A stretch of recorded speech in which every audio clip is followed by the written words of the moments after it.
All right, here we are going live. This is my first time hosting one of these, so there's a little bit of technical um, curve for me to learn, but I'm really excited.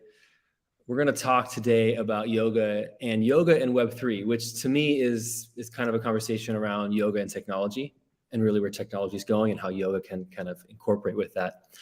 We have Alex Artemiak here, which I'm really excited. I personally, I'm a yoga instructor trained, and Alex is one of my teachers, so it's really cool that he's here. Because I would say out of all the sort of mind body stuff that I do, and even being a therapist, yoga is sort of the one I had the least experience with. So really excited. We've got one more person, V, who I think is just joining us right now. Let me just add her to the stream. Hello, namaste. Hi, V. Namaste. I'm so glad you made it in. We just started the live stream, so you joined right at the perfect time. I was just introducing Alex. So just a little bit of background on Alex, and then I'm going to let both of you kind of talk a bit. But Alex is yoga instructor, does breath work, meditation, all around great guy. One of my favorite people, one of my favorite yoga classes to go to. And V, this is the first time we're meeting, but V does yoga, Ayurveda, and meditation as well, and instructs in that. So I'm excited to explore this with you guys. What I'd like to do at the start here is tell this community a little bit about yourself, your personal journey of yoga, and how yoga has influenced what you do today. Alex, if you don't mind.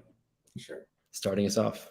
So my name's Alex. I started yoga back in maybe 2003, very lightly taking it, like many people do, maybe in the West, where it was offered at my home gym. And I would go and do a workout, and then there would be this class happening. And I was like, oh, I'll go try it out. Maybe I'll just stretch after I work out. This was back in my early years, and that planted a really interesting seed. At that time, it was purely a physical asana thing. I had no idea what yoga really was. Fast forward maybe 9 years later, I find myself in a convergence of my own career, not really sure where to go or what to do. I'm kind of having one of those like moments in life where you're trying to figure out, what's the next step, what's new, what's the next part of my journey. And luckily, I just kind of stumbled across a yoga studio, and something was very different. I bought like a package for like 30 days in a row, and I was like, I'm going to try this 30-day challenge. I'll do it every single day. At that time, it was still a very physical thing. I was just doing it as a cross training for surfing and for athleticism. But what was fascinating is in that 30 days, something else started to shift within me, and all of a sudden, I could feel my mind being more clear, more lucid. And I'll say now, fast forward another decade, that those yoga classes were, I don't even think, designed to create that experience in a way. Like, they're very westernized yoga classes, physical asana and movement. But I think that the beauty of the yogic practice is intrinsic in it, is this seed of clarity. And so as you start to breathe and you move your body and you just let that be a focus for an hour, and you kind of rinse, repeat that day in, day out, something changes, something shifts. And that's kind of what happened to me. Is after a month or a few months, I started to really feel this sense of clarity, and I wanted to investigate. I was like, I've been working out all my life. This is different. Somehow I've been working out with weights, and that was okay. But now just me on my mat, my physical body, is incredibly difficult. And it was a level of connection that I had not had before. So that took me down a path. So coming from a place where it was really just athletic, was my intention going in, all of a sudden the meditative side and the philosophical side kind of found me, as it stirred questions that I was like, what's happening to me? What is this clarity? Why am I starting to intuitively ask all these questions? Why am I seeing the world? And it's kind of reframing before my eyes what's going on. And so that became the driving force behind my love for yoga. And from there, I think within a few years, I had become a full-fledged yoga instructor. I'd kind of set aside my career path and said, you know what? This is a beautiful practice. I want to devote myself to the studying of it, and then if I can, to the teaching of it. And, by the grace of the universe, I was given that beautiful fortune. Mm. I love that because you can't think your way into this path that you took, right? You It have to was stumble something. your way into this path in some ways. That's right. That's true. What so just give us an idea of what you're doing now in the field of yoga. So now I teach primarily. I'm before the pandemic. Of course, I think life is like that, where we always have to create this division of our careers of like, what was life? What was I doing before, and now how's it transitioned? Before the pandemic, I was highly invested in leading teacher trainings and teaching 20 classes publicly in person per week. Now with the pandemic, I've transitioned much of my work to online. I still reserve a couple classes that I teach in person in Santa Monica, California, but uh, teaching classes online, creating more content for the online platform, and still trying to drop in nuggets of wisdom somehow without it's a very weird transition to think I won't have this personal conversation because yoga is such a personal thing. How can I kind of let go what I had known about it before and try in my mind to create the environment, create the circumstances where hopefully I can still guide my students, even though they're watching it in a completely different time, space, and circumstance, still guide them to hopefully have some of the realizations that students had when we were in person having this beautiful like one-on-one conversation. So that's kind of been my journey. And then taking that into, I just finished a teacher training that should launch online at the end of November. So Oh, it's exciting. Yeah, I hope we can dive into this at some point deeper. How the pandemic maybe has shifted a lot of help professions, but yoga is one of them. There was this, and I want to explore what that's been like and where we see it going. V, I'm so excited you're here as well too. Please, same question. Tell us a little bit about yourself, your personal yoga journey, and how yoga has influenced what you do today. Thank you. Namaste. So, my journey with yoga goes back to my childhood. I am Hindu and I was born into a Hindu family. So, my grandparents were very heavily telling me as a child, do yoga. And my paternal grandpa would say, do yoga. And I really never understood it at that moment. So, I started doing asanas maybe 6, 7 years old, but not completely understanding like what am I stretching for, what yoga truly meant. And thus I started doing my research, going to a lot of prayers, understanding that there is 4 paths to yoga. It's more than asanas. And asana is just 1/8 of yoga itself out of the 8 limbs. So when I was able to learn that there are 4 paths from Karma Yoga, Bhakti Yoga, Jnana Yoga, and Raja Yoga. So within that, I figured that for me, there's 4 paths. What path do I see myself on? What path brings me to that devotional state, that consciousness, that clarity? And for me, it's Bhakti Yoga. And within that, Karma Yoga, Raja Yoga, and Jnana Yoga is also infused within it all. But my purpose, my thing that I've been doing is solely focusing on Bhakti Yoga, the path of devotion, understanding that to see the you and me, and the me and you in a very non-dualistic view. So yoga has been something that has been instilled within me as a child. And as I got older, I have been able to put yoga into my daily practice of life and just understanding the union of mind, body, and soul, and the oneness that we all share, that there is no separation, and just that one love and unconditional compassion. So for me, I take from the traditional, and I know that there's very much modernized yoga, but I stick to the roots and the tradition, and I follow this way. And yoga is just, it's more than stretching. It is just about union. So that has been my journey with yoga. And On a daily, I practice bhakti yoga by doing prayer, by doing meditation, by offering flowers to idols, or just by charity work. So That's great. This is leading exactly into the question I want to ask, because in the West, yoga is really taken the West by storm. I'd say the last particularly decade, and up leading to the pandemic. I think Alex said it, where, you know, here in LA, studios were packed. You know, it was hot yoga. It seemed far more interested in exercise. And so then people were having this association with the word yoga as some kind of workout, some kind of exercise. Not everybody, but in a kind of general population, it was like, oh, that's just like, I could go do that. I could do Pilates. I could go to a workout class. And the deeper you get into yoga, the more you realize it's much deeper than just that. So I'm hoping that you guys, as yogis, can help us understand, or help people understand, the actual depth of yoga. And like you said, Vin, there's 4 paths, and they're all interwoven with each other.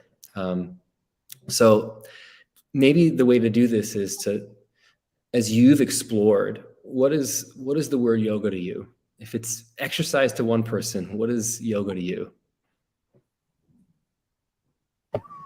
Asking me, okay, so we can make a discussion about this. So feel free to just both so share. Yeah. The word yoga is a Sanskrit word. The root meaning is union.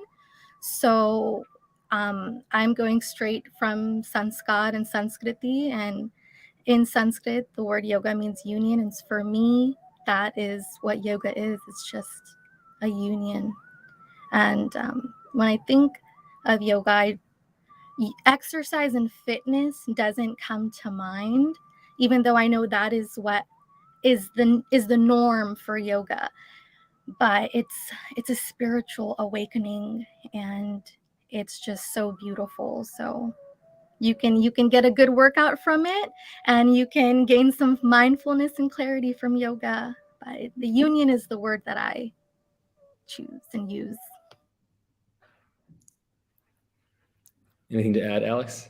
Yeah, I first of all completely agree, and I love that definition for it. For me, I think there are just so many different layers of ourselves when we start to look at the different coaches. We have a physical body, so I think the reason why yoga really resonates in the West is because the West wants to see something that's a little bit more gross and external, and so it became the gateway. I know, at least for me, I don't think I would have read the Gita if I hadn't gone to a hot yoga class, which is, it's so funny because it's like, you know, going from a hot vinyasa yoga to all of a sudden I'm like, okay, let's read the Yoga Sutras, let's read the Gita, let's start to go inward, let's go to puja ceremonies, let's go to morning temple prayer, and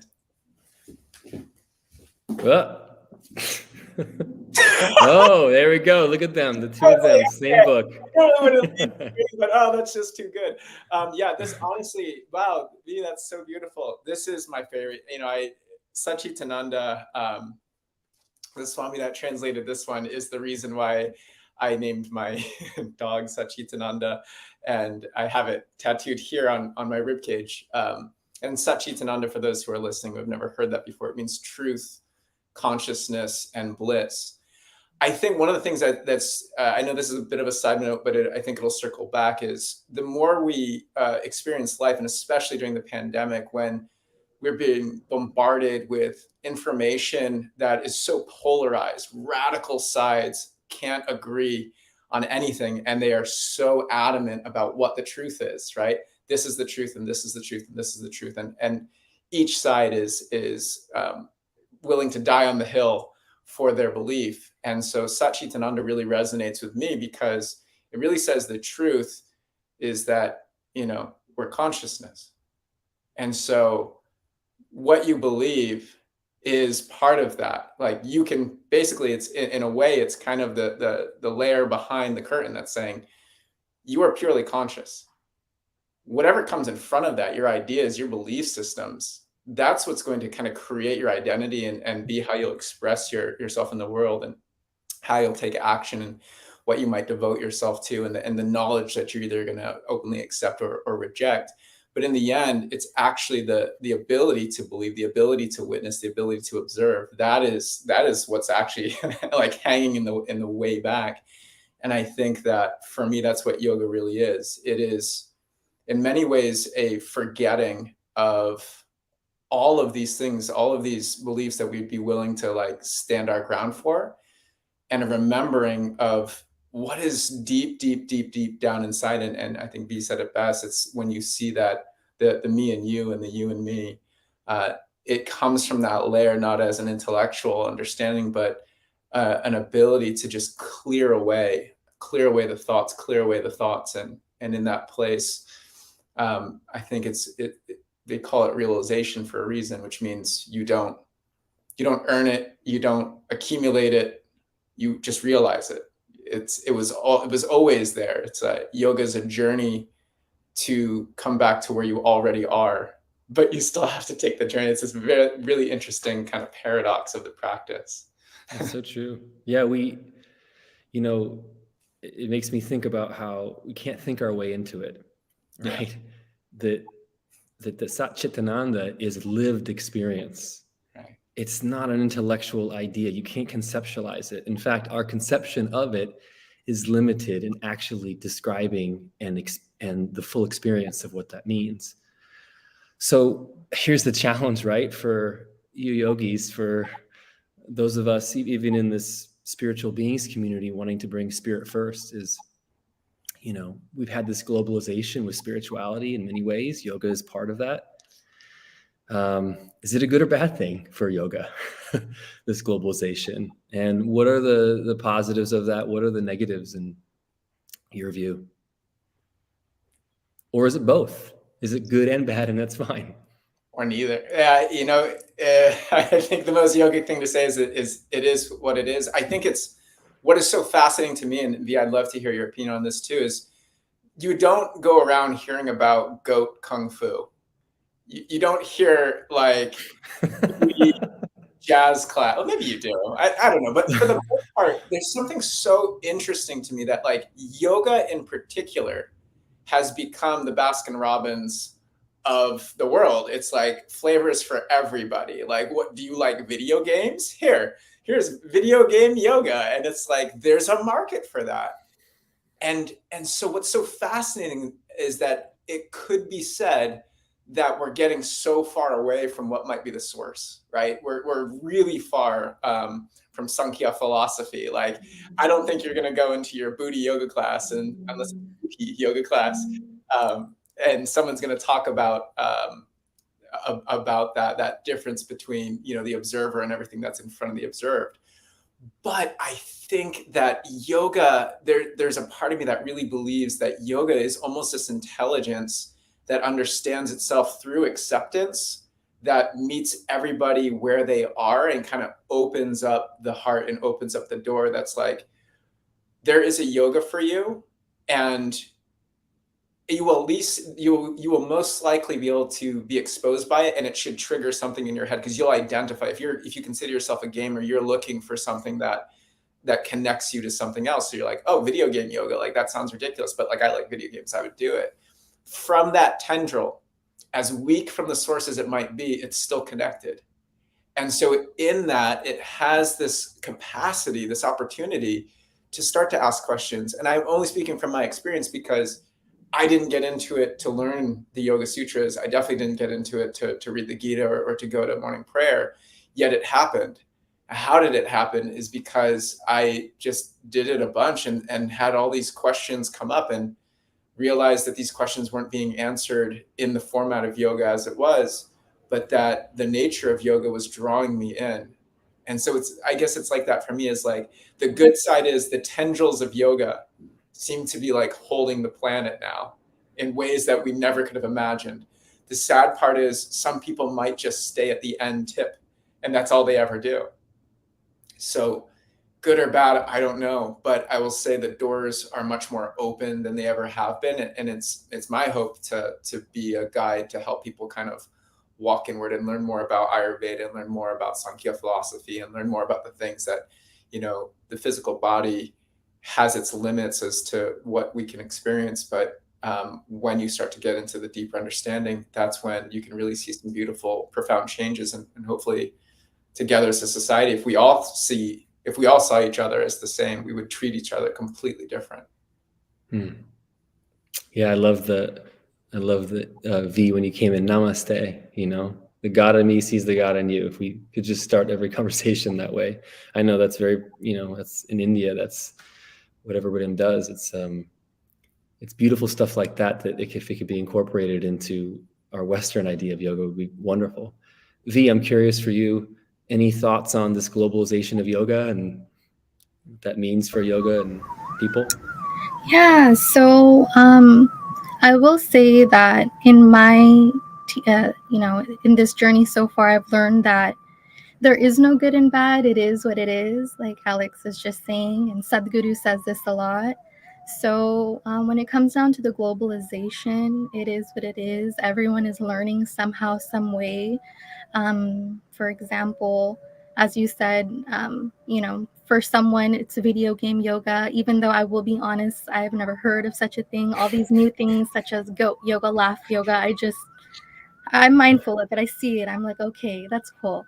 But it's a way for someone to, it's the word yoga. Now they understand that somehow, some way that word came into their life, it came into their context. Okay, so that's just the beginning.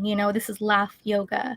Now let me see what I can do. Maybe let me pick up the Bhagavad Gita and continue my journey into yoga, into the path of consciousness and clarity. So there is no right or wrong answer for me. It's wonderful. It's beautiful to see the globalization, and to each their own. And like I said, I see so many new things that pop up from goat yoga, and I was just telling my family about it.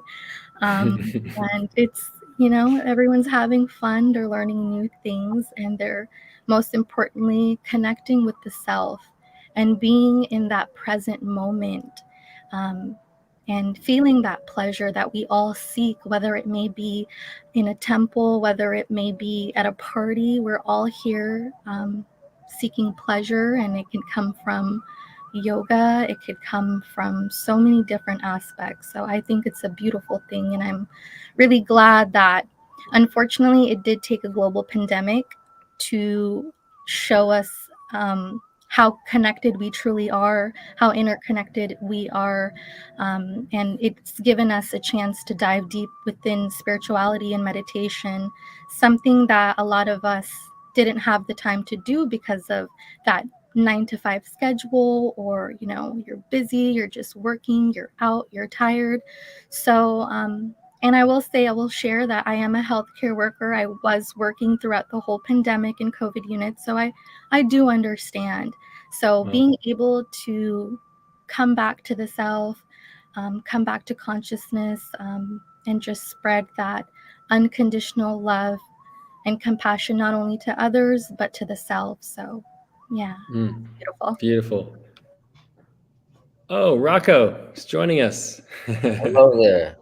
Hi, welcome. My apologies for the tardiness. Blessings to see you all. Yeah, it's so great to have you here. V, when you speak, there's like this Indian music in the background. It's so hypnotic and beautiful. Not only what you're saying, but also your theme music. Maybe I need some theme music here. And I love too how I threw you guys a question of division, and you both, like true yogis, gave me back unity. Thank you for that. Rocco, thanks for joining us. Maybe you can just kind of introduce yourself, share a little bit about your journey of yoga, and kind of what you're up to with that at this point. Yeah, wow, blessings. Glad to be here with beings as such. My journey, basically as a body, mind, ego identity, kind of peaked at age like 25, and I had this kind of like long near-death experience of like myself no longer existing, and through ayahuasca and some psilocybin, didn't really have anything that had structure for me that I was able to really understand who I was until I found Raja Yoga. And I found it because I just wanted to feel better in my body. And I was like, yoga seems to help people. And found this teacher because he taught the philosophy for component at a 200-hour teacher training. And I felt like I fell in love with a human being for a reason that I didn't even understand. But it was like they had a piece of me that they were already reminding me of that existed. And I studied under this amazing yogi named Will Dupree for still in it basically, but went to a retreat in Guatemala, went to a retreat in Vermont, and completed my 300-hour and my 200-hour Hatha yoga teacher training, but with the specific emphasis on Raja yoga and Kriya yoga. And that's really what interested me, was the like kind of Yogananda Kriya superhero lineage of like, this is about self-realization. This is something that can be misunderstood and only perceived on a surface level and think it's just about stretching body, elongating muscles. But when there's this deeper implementation of what it's really for, it'll like change everything, and it can reveal what is really there.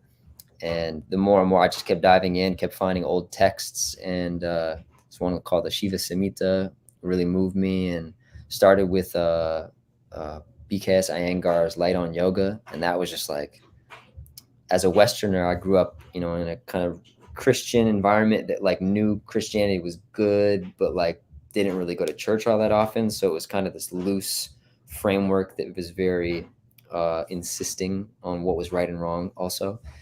And never had any type of text or actual spiritual teaching say, do this for this long, with this level of intensity, achieve enlightenment in 10 years, and that was just on a surface level very interesting to me as well.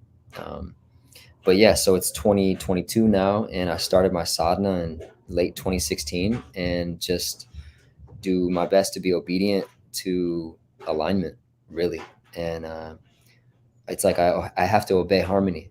If I don't, it's like rubber bands pop all over. And the more sensitive you are, the more aware you are of those fluctuations in the field, and that shows up neurologically and biomechanically, but also, psychospiritually in your nearby environment. And there's so many different levels in which we can talk about yoga, but just as the beginning, that's some of how it's affected me and moved me and changed my life. Tell us about Raj Yoga for anybody who just has no idea about yoga.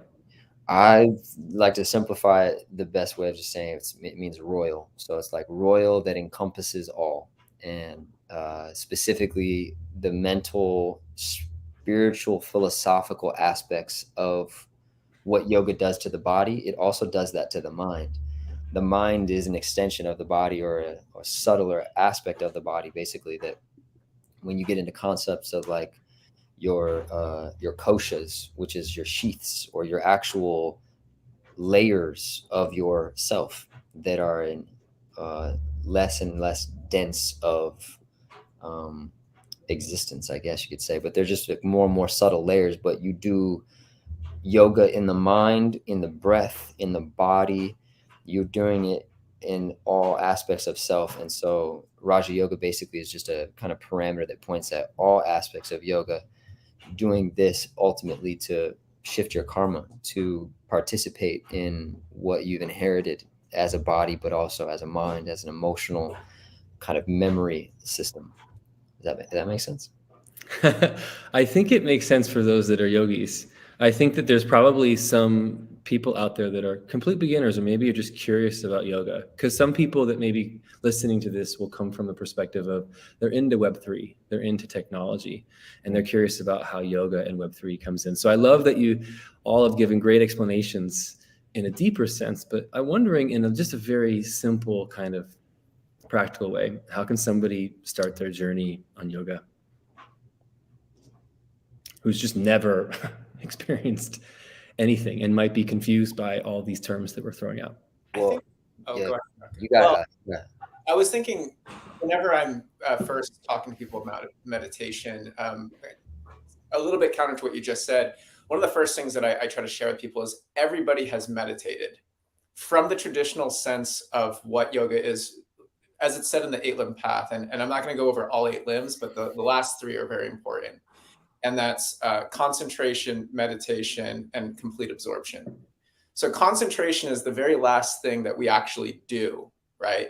When we do it enough, and enough is not based on time, it's a relationship between time intensity and awareness, then at some point it finds an effortless flow. And that is actually from the tradition of yoga what meditation is. So I do want to just create one little separation here. When we talk about meditation in terms of the traditional sense, we're not talking about when I go to meditate, I sit and I repeat my mantra and I do some sort of activity of the mind.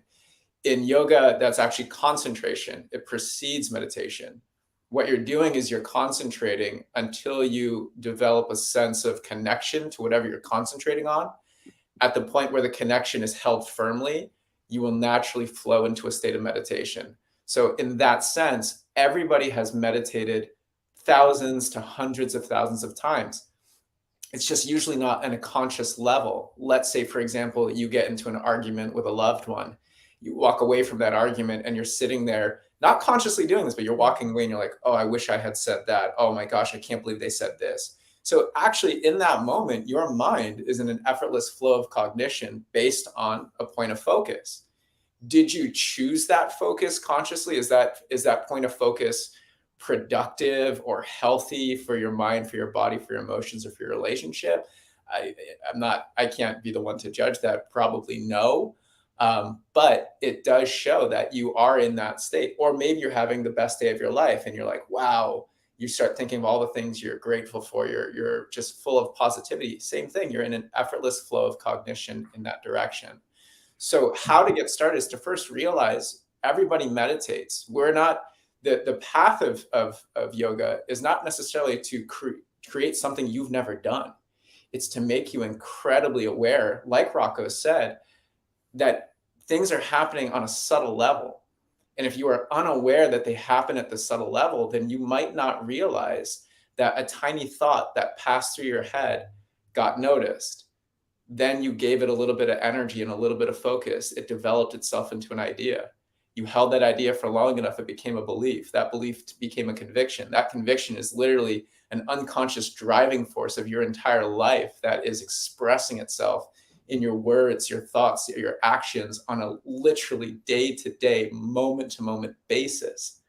The first step is understanding that that is possibly happening. And the second step is then realizing, if it happened unconsciously, could it happen consciously? Could I then somehow go in and, almost like opening up the hood of a car, change out the things, the processes, the beliefs, the habits that aren't really serving my intention, because I'm starting to realize that I'm driving this vehicle towards an intention I thought I wanted with equipment that has been serving an intention from my childhood. So now I want to go in and re-alter it and see what is holding me back, what's steering me off course, what could help me with my alignment and get me into a better frame of mind. And so the last thing I just want to add to that is, when you think of it like your mind, your breath, your body, right?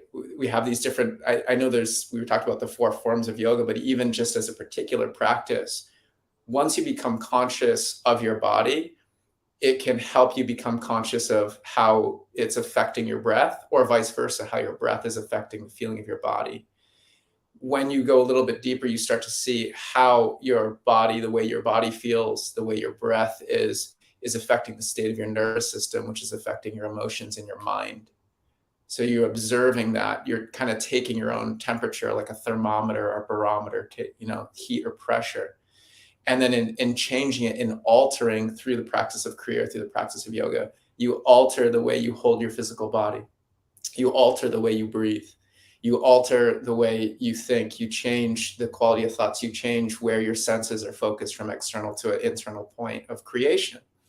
Now you've set the stage to change the very destination, because you're changing the process as it starts to unfold. Bars. We need to play that back and unpack that, but it's beautiful. Yeah. If I could add one piece to that, everything Alex said is that's it. You might be interested to learn more about yoga if these two questions are true for you, anybody out in the world. One, do you want to be more conscious? Are you noticing anything is happening in your life that you're like, man, why is it like if you've come to the point where you're tired of pain or you're tired of suffering on a certain topic and you're like, I want to not deal with that. And I feel like there's a way that if I evolved in my understanding about why this is happening, I could stop it from happening, or at least become more conscious about why it's happening and to participate with it differently. If that you can say, I feel like yoga is what's a very helpful tool on that pathway. And then the second question is, do you want more well-being or less well-being? And if someone more, I want more. Give me more. Hey, so if somebody doesn't even care, then like I wouldn't recommend yoga. You know, like I'm not gonna say the person who doesn't even care about their well-being and doesn't feel like anything is missing, not even to degrade that as a perspective, but like someone who doesn't feel like well-being is really missing, like they're not even thinking about that, then yeah, maybe it's not like a relevant pathway. But if you're noticing that you want to be more well and your sensitivity has started to peak and you're now you're aware of your suffering and you feel like there are ways in which if you shifted your behavior, like Alex was saying, that you could prevent your suffering. You could basically prevent unintentional suffering, or you could prevent unconscious use of what you are, or prevent these kind of stub toe moments, I call them. It's like all these moments in our mind where we stub our toe, or moments in our life where we stub our toe because we weren't aware of how we were using this vehicle that we are. So yeah, if you don't know anything about yoga, but you're interested in learning more, or you don't know anything about yoga and you feel like it might be relevant for you, but you're not sure, those two questions, do you want to be more conscious and do you want more well-being, I feel like are really telltale signs of whether or not yoga is relevant for someone. Yeah. Practical. Thank you. V, anything to add? Yeah, I think those both wonderful, wonderful points, Alex, Rocco. So for those who would like to begin yoga and don't really know where to, I would suggest finding mindfulness books, whether it's written by certain swamis or I'm thinking I'm going to say his name wrong right now, but Thich Nhat Hanh.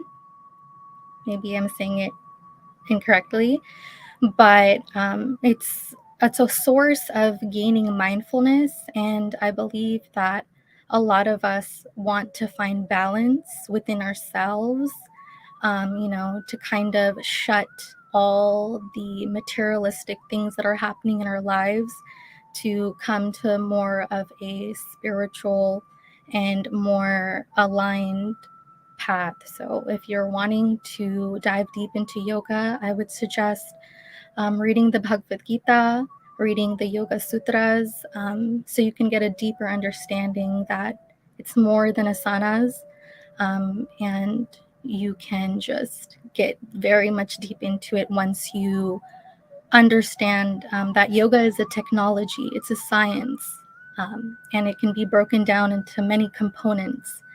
So it's more than asanas. And yeah, I just really emphasize that because it's very important to understand that there's so much that we all can gain from yoga. And for me, one big important aspect in this is that a lot of us, we get stuck in Maya, which is illusion, and Mo, which is attachment. And yoga kind of helps us break from that attachment, that thread of attachment that doesn't allow us to reach moksha, liberation. So this is something that yoga does lead us to. Thank you. That's great. Yeah, I love all your responses. For me, in my own path of mindfulness, yoga, just awakening, what's been so apparent to me, and you kind of all spoke to this, is that this mind that I have is so limited, and I was living from it. When you're living from this mind, that it tries to control things. It tries to control how you feel. And what yoga as a practice opened me up to, because I was in grad school at the time for psychology, and I had my first 2 clients that I was working with, and got in the car afterwards and was in tears because I was like, I can't do this. Like, I felt like such a phony, and the pain, the tension that was in the body was just outrageous. And so that's when I found yoga, because I knew physically my body was expressing something that I needed to kind of understand. And what I didn't get at the time, I kind of went to yoga to help relieve the stress of the body. But actually, it was awakening to the intelligence of the body, because my body was telling me that I was out of balance. And so for me, it's this intelligence is beyond the mind, that if you can open up to it and go deeper, there's so much more intelligence there. And so I love what you guys are saying, because it's pointing people in that direction. And I don't know what it is that awakens somebody to that or not. It's almost grace in some ways, because each one of your journeys in some ways could have gone away from yoga easily, mine as well. But there's just something there, some deeper intelligence that gets trusted. It's not a thinking thing. You can't think your way into it, like Alex and I were kind of chatting about at the beginning. So I appreciate y'all being here. I love this discussion. I wish we could just continue on. I feel like each one of you I could sit with for an hour and we could dive in very deep. But just at the end here, maybe, this is something for Web3 people, for technology moving forward, yoga. Just curious, how do you see yoga and technology kind of finding a symbiosis relationship here going forward? And maybe even how has yoga, maybe even since the pandemic, how has that actually gone into more online stuff or incorporated with technology for you? I don't know, Alex, if you want to start us off, we can kind of go around. I think with technology, the ability to scale, right? Also, I love Sadhguru. I love his books. I love his teachings, but he's one man, And so our ability, I would not know who he is. There's probably tens of thousands of gurus that are all incredible in their own right, who I'll never hear of, all throughout the world, not just in India, but, Thich Nhat Hanh, like Vee was saying, they're everywhere. Now, our ability to gain access to them is incredibly limited. I actually came from a background where I was like, no, I think yoga should only be in person. And I had a student who was moving out of country, and she asked me, would you be willing to, put some videos on YouTube? And this is 5 years ago. And I was like, I don't know. I think we lose something the moment we encapsulate it, like it loses its freshness. And she said, well, I understand that, but let me be honest that I have 2 options. One is, we both agree that it's not ideal, but I take your classes on YouTube or some sort of video, or I just never take your yoga classes. And I was like, when you set that kind of standard, it's pretty easy to realize we have this amazing opportunity to take some of the greatest minds of yoga and expose the entire world to it. And through that, I think is an incredible opportunity to touch the hearts and minds of people. And, we can't be attached to it. Some will only go as far as laugh yoga, goat yoga, coffee yoga, vino and vinyasa, and that's okay. With every person that does that, there may be a handful of people who will ask those questions, who yoga will touch them in a way that will kind of open them up. I think for yoga, there are really 3 basic seekers: someone who is trying to get out of suffering, someone who's trying to get into piety, they're trying to do better for their life, so they're trying to gain something, and then someone that realizes this beautiful practice can take me out of suffering, can help me achieve the things I want. Now I'm very curious to see what is this practice, what is this amazing gift giver.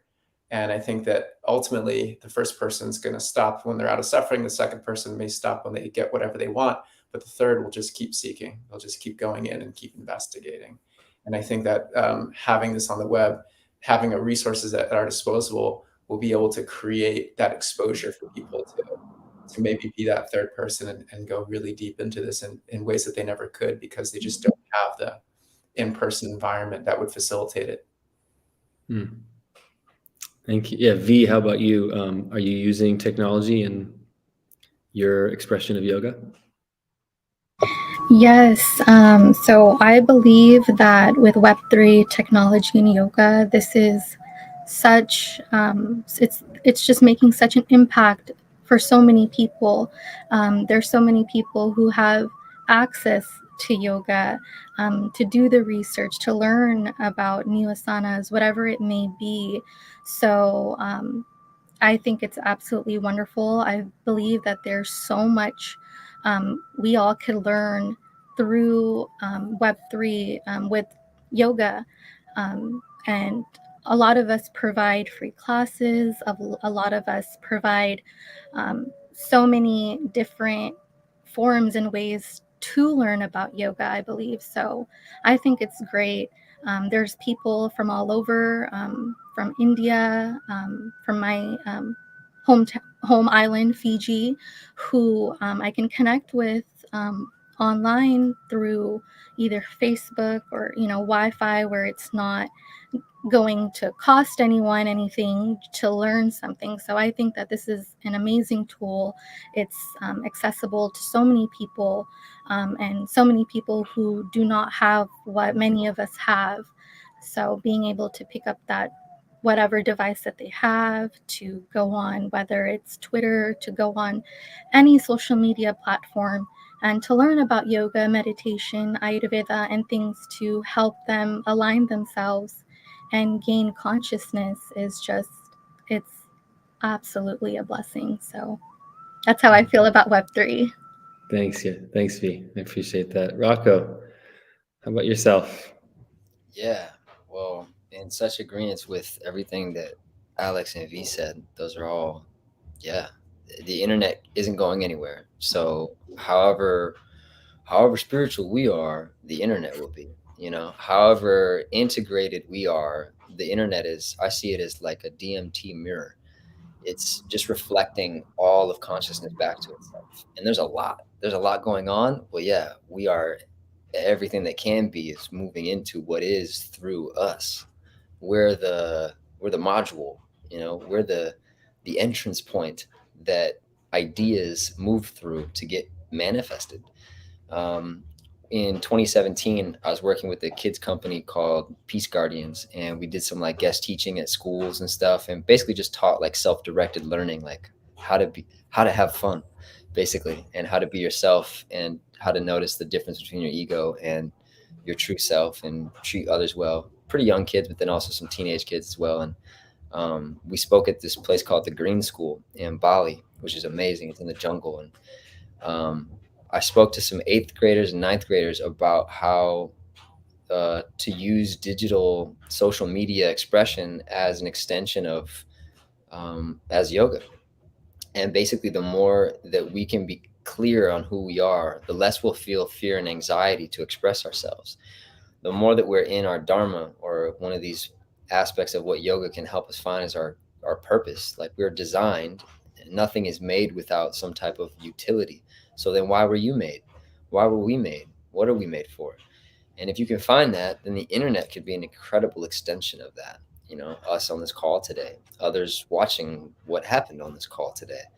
um, so yeah, the idea that the internet is like digitizing the Akashic field. It's digitizing all that we are, and we're seeing our mirror in the digital world. So it comes with an incredible power and a responsibility.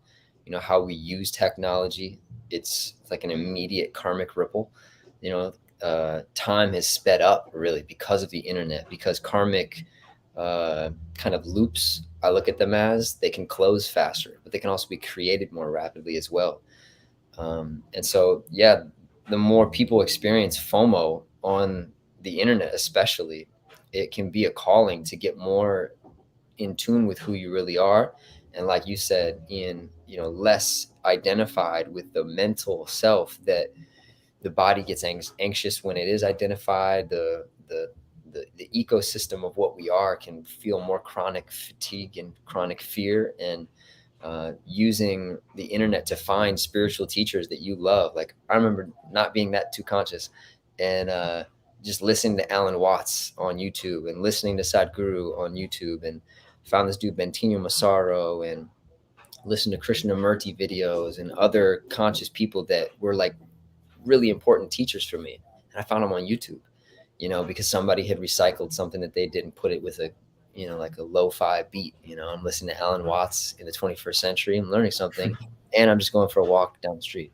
So I think technology can be used in a really fun way with spirituality, and it's also an incredible, responsibility that comes with that power. And the last thing on that idea is that, we talk about, well, how do we use the internet, and it's this new thing and we're separate. It's like talking about it like we're separate from it. But this idea of what DMT, which, sometimes in Kundalini and moving Shakti up Sushumna, we're doing really intense alchemy with yogic practices, it can release a psychedelic experience and cause you to really get recalibrated as to who and what you think you are, or what you know yourself to be. And the internet is not outside of us. The internet is part of us. It's just the digitization of our mindscape. It's this infinite, vast web of information and interconnectedness and reference points. And that's just like you. That's just like me. That's just like how we are, like a giant neural network that's connecting all these puzzle pieces for some reason. So I look at the internet also as like a treasure chest. It's just got something in there for you, but it's got a lot of stuff on the way to that as well. So, yeah. Well, I want to thank you all for being here, for sharing your heart and your practice and your wisdom. And I think, Rocky, you said that if just one person could listen to this and, get inspired to explore deeper, then it's worth this conversation, and hopefully many more hear this as well. I just want to remind anybody that's watching or listening at some point, even in the future, that if you want to learn more about Alex, V, or Rocco, you can go on Spiritual Beings Twitter handle, and you'll see their own social media handles, and you can kind of check out what they're up to. But thank you all. Namaste, like V said at the beginning. I Yeah. will share one thing. We begin with Namaste and we end with Om Shanti. So Om Shanti. Om Om Shanti. Shanti.